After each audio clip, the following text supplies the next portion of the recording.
হলুদের এই সুন্দর চুড়িটা বানাতে আমার কতটুকু সময় লেগেছে এবং কত টাকা গিয়েছে এটা বানাতে, সেটাই আজকে পুরো ভিডিওতে আপনাদের সাথে শেয়ার করব। হ্যালো এভরিওয়ান, আসসালামু আলাইকুম। সবাই কেমন আছেন? আমি কোনোদিন এরকম বিয়ের গয়না বানাইনি এবং কি কোনোদিন গয়না কিনিও নি, কারণ কখনো পরাই হয়নি। তবে হ্যাঁ, সামনে যেহেতু আমাদের বিয়ের অনুষ্ঠান আছে, তাই ভাবলাম নিজে পরি আর না পরি, মেয়ের জন্য তো একটু বানাতেই হয়। মানে মেয়েকে একটু সুন্দর করে না সাজালে কেমন হয়, কারণ এটাই হলো আমাদের পরিবারের শেষ বিয়ে। মানে এরপর যতগুলো বিয়ে হবে অনেক দেরি আছে, জানি না অতদিন বাঁচবো না মরবো। তাই যতটুকু সম্ভব বা যতটুকু সাধ্যের মধ্যে হয় ততটুকু আনন্দ করার চেষ্টা করব, এই আর কি।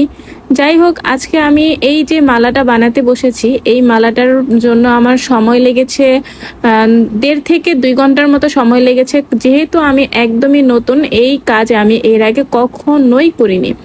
আমার সব থেকে খারাপ একটা অভ্যাস এটাই যে আমি কোনো কিছু প্ল্যান প্রোগ্রাম করে করি না, হুটহাট করে যখন যেটা মাথায় আসে তখন সেটা করি এবং সেটা আমাকে করতেই হয়। এই যে হুট করে মাথায় এসেছে যে মেয়ের জন্য একটা চুড়ি বানাবো, যদিও আমি এই চুড়িটা কিনেই নিতে পারতাম, তবে হ্যাঁ, আমার ইচ্ছে ছিল যে আমি মেয়ের জন্য নিজের হাতে সুন্দর করে নিজের মন মতো করে বানাবো। ওইটার আনন্দটা মেয়েটা একটু বেশি পাবে যে ওর মা ওর জন্য বানিয়ে দিয়েছে। তাই তো যত কষ্টই হোক না কেন, এটা আমাকে বানাতেই হতো। হুট করে যেহেতু বানাবো বলেছে, তাই আমার এগুলো সবার থেকে জোগাড় করতে একটু টাকাটা বেশি গিয়েছে। যে আমি যদি আগেই প্ল্যান করতাম তাহলে অবশ্যই আমি এই জিনিসগুলো ঢাকা থেকে কিনতাম, দেন আমার অবশ্যই অনেক টাকা বেঁচে যেত, দেন আমি অনেকগুলো বানাইতে পারতাম। যেহেতু আমি সাভার থেকে জিনিসগুলো কিনেছি, সাভারে খুব একটা জিনিস পাওয়াও যায় না। যেমন আমার এখানে ফুলের কালারটা ম্যাচিং হয়নি, কারণ মেহেকের জন্য যে শাড়িটা কিনেছিলাম সেটা হলুদ আর সবুজের মধ্যে, বাট আমি সবুজ কালার ফুল পুরো সাভার ঘুরে কোথাও পাইনি। তাই বাধ্য হয়ে আমাকে পিঙ্ক কালার ফুলটাই নিতে হয়েছে। তারপরও খারাপ না, ভালোই লাগতেছে। সমস্যা নাই, একেবারে ম্যাচিং করতে হবে তার কোনো কথা নাই, যতটুকু হয় আর কি। তাই আমি পিঙ্ক কালারটাই নিচ্ছি। আর আমার এক একটা ফুল, এখানে যে গোলাপগুলো নিচ্ছি সেই গোলাপ আমার এক একটা 3 টাকা করে পিস নিচ্ছে। এখানে আমি 30টা ফুল নিছি, আমার 30টা ফুলের মতোই লেগে গেছে এখানে।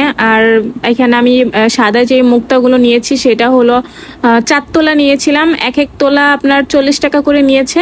আপনি যদি ঢাকা থেকে নিতে পারেন তাহলে অবশ্যই অনেকটা কম পাবেন, সাভার থেকে অনেক বেশি নিচ্ছে।